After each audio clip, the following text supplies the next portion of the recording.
बिस्मिल्लाहिर्रहमानिर्रहीम। अस्सलाम वालेकुम नाजरीन, ये एक कुदरती अमल है कि जब ही कोई इंसान मौत का नाम सुनता है तो एक अजीब सी कफ़ियत और कपकपी सी तारी हो जाती है। जिस फरिश्ते की ड्यूटी अल्लाह ताला ने रूह कब्ज़ करने पर लगाई है वो इज़राइल ही हैं जो इंसान की रूह कब्ज़ करेंगे।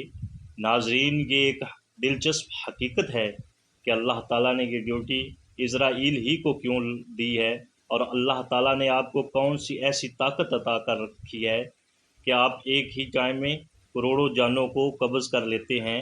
और इज़राइल को किसकी रूह कब्ज़ करते हुए अफसोस हुआ था। नाजरीन, ये सब कुछ आपको बताएंगे। आपसे गुजारिश है कि चैनल को सब्सक्राइब कर दें और बेल आइकन का बटन भी प्रेस कर दें ताकि हर आने वाली नई वीडियो आप तक पहुंच सके। अल्लाह ताला कुरान पाक में अरशाद फरमाता है, अरशाद बारी ताला है कि फरमा दीजिएगा कि रूह कब्ज़ कर लेगा तुम्हारी मौत का फरिश्ता जो तुम पर मुकर्रर कर दिया गया है, और फिर तुम अपने रब की तरफ लुटा दिए जाओगे। अल्लाह ताला ने जब हज़रत आदम अलैहिस्सलाम का पुतला बनाने का इरादा फरमाया था तो अल्लाह ताला ने हज़रत जिब्राईल को हुक्म दिया था कि एक मुश्त खाक ज़मीन से ले आओ। बाहुक्म अल्लाह हज़रत जिब्राईल अलैहिस्सलाम आसमान की बुलंदी से ज़मीन पर आए जहाँ पर आज खाना काबा है। उन्होंने चाहा कि एक मुश्त खाक लें, लेकिन ज़मीन ने उनको कसम दी कि जिब्राईल खुदा के लिए यहाँ से खाक लेकर मत जाओ, इससे खलीफा पैदा होगा और उसकी औलाद बहुत ही गुनाहगार, मुझ पर अजाब होगी, अजाब खुदा की ताकत नहीं रखती। इस बात को सुनकर हज़रत जिब्राईल खाक से बाज आए और ज़मीन में से मट्टी ना ली, और इसी तरह जिब्राईल वापस लौट गए। मिकाईल और इसराफील अलैहिस्सलाम से भी ये काम सर अंजाम ना पाया। इज़राइल को भेजा तो उनको भी ज़मीन ने मना फरमाया। उन्होंने कहा कि मैं तू जिसकी मुझे कसम देती है उसी के हुक्म से आया हूँ, मैं उसकी नाफरमानी नहीं करूँगा, मैं लेकर जाऊँगा। तो इज़राइल ने हाथ निकाला और एक मुट्ठी सर ज़मीन से ले ली और फिर आलम बाला पर चले गए। अल्लाह ताला ने फरमाया, ए इज़राइल, मैं इस खाक से खलीफा पैदा करूँगा और उसकी जान कब्ज़ करने के लिए तुझी को मुकर्रर करूँगा। तब इज़राइल अलैहिस्सलाम ने माज़रत की कि तेरे बंदे मुझे दुश्मन जानेंगे। जनाब बारी ने फरमाया, ए इज़राइल, तू गम न कर, मैं तमाम मखलूक का मालिक हूँ, मैं हर एक मौत का सबब गर्दानूँगा, हर शख्स को अपने अपने मर्ज़ में गिरफ़्तार करूँगा, तब दुश्मन तुझे ना जानेगा। किसी को दर्द में मुब्तला करूँगा और किसी को पानी में गर्क कर दूँगा।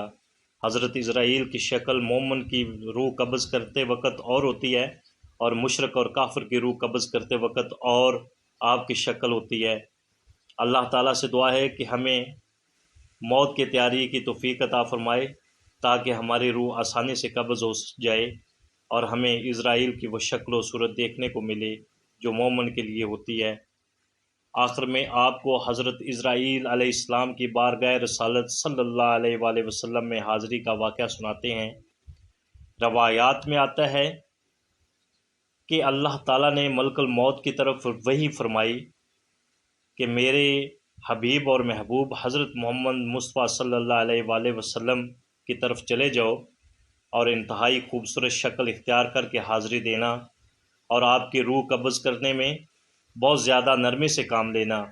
हज़रत मलकुल मौत ज़मीन पर उतरे, एक अरबी की तरह आपके दरवाज़े पर खड़े हो गए, फिर अर्ज़ करने लगे, अस्सलाम वालेकुम, मुझे अंदर आने की इजाज़त है। हज़रत आयशा सदीक़ा ने हज़रत फ़ातिमा रज़ी अल्लाह ताला अन्हा से कहा, इस आदमी को जवाब दो। हज़रत फ़ातिमा ने कहा, ए अल्लाह के बंदे, अल्लाह हर कदम पर अजर अता फ़रमाए और रसूलों को अपनी जान का ख्याल है। उन्होंने दोबारा आवाज़ दी तो हज़रत आयशा ने हज़रत फ़ातिमा से कहा, इस आदमी को जवाब दो। तो हज़रत फ़ातिमा ने कहा, ए अल्लाह के बंदे, अल्लाह तुझे हर कदम पर अजर दे। मगर थोड़ी देर गुजर जाने के बाद उन्होंने फिर सदा की, क्या मैं अंदर दाखिल हो सकता हूँ? मुझे ज़रूर दाखिल होना है। तो रसूल अल्लाह सल्लल्लाहु अलैहि वसल्लम ने हज़रत इज़राइल की आवाज़ सुन ली। फरमाया, ए फ़ातिमा, दरवाज़े पर कौन है? ए अल्लाह के रसूल, एक आदमी दरवाज़े पर अंदर आने की इजाज़त मांग रहा है। ہم نے اسے 2 مرتبہ جواب دیا ہے تو اس نے تیسری بار صدا دی، جس پر میری روح کانپنے لگی۔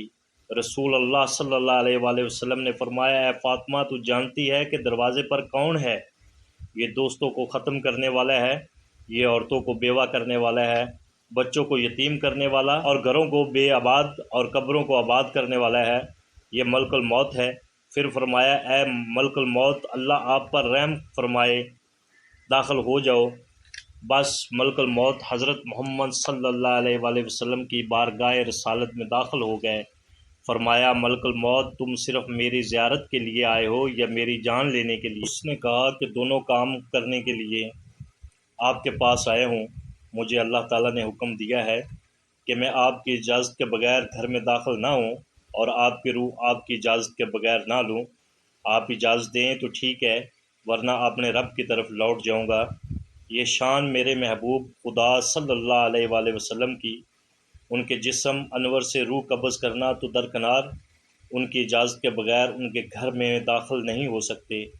حضرت اسرائیل علیہ السلام نے عرض کی، یا رسول اللہ، میں بڑے بڑے بادشاہوں کی روح قبض کرتا ہوں، میں کسی سے بھی نہیں پوچھتا، نہ کسی سے اجازت لیتا ہوں، لیکن اللہ رب تعالیٰ نے حکم دیا ہے میرے محبوب کے گھر جانے کی اجازت لینی ہے اور روح قبض کرنے کی بھی اجازت لینی ہے۔ اگر وہ اجازت فرما دیں تو اندر جانا، وہ اجازت دے دیں تو روح قبض کرنا، ورنہ واپس لوٹ آنا۔ دوستو، یہ ہے مقام محبوبیت، لیکن آج کے گمراہ لوگ یہ مقام سمجھتے نہیں۔ یہ تو وہ مقام ہے جہاں پر ملک الموت اجازت مانگ رہا ہے، لیکن میرے رب نے حکم فرمایا ہے کہ اگر میرے محبوب روح کا اذن فرما دیں تو ٹھیک ہے، ورنہ لوٹ کر میری بارگاہ میں حاضر ہو جانا۔ خالق کائنات نے حضور نبی کریم صلی اللہ علیہ وسلم کو اختیار دیا تھا کہ اے میرے محبوب، ہمیشہ کی زندگی چاہتے ہو تو زمین پر چلتے پھرتے رہو، اور چاہو تو میرے پاس لوٹ آؤ۔ یہ آپ کی چاہت تھی۔ آپ نے فرمایا کہ یا اللہ، میں نے صحابہ کو سب کچھ بتا دیا ہے اور اب میں رفیق اعلیٰ کو پسند کرتا ہوں۔ یہ اختیار کسی کو نہیں دیا گیا، بعض انبیاء علیہ السلام کو دیا گیا ہے، لیکن محدود، جتنا عرصہ رہنا چاہو رہ لو، لیکن واپس لوٹ کر آنا ہے۔ دوستو، امید کرتا ہوں کہ آج کی ویڈیو آپ کو پسند آئی ہوگی۔ اس چینل کو سبسکرائب کر دیں۔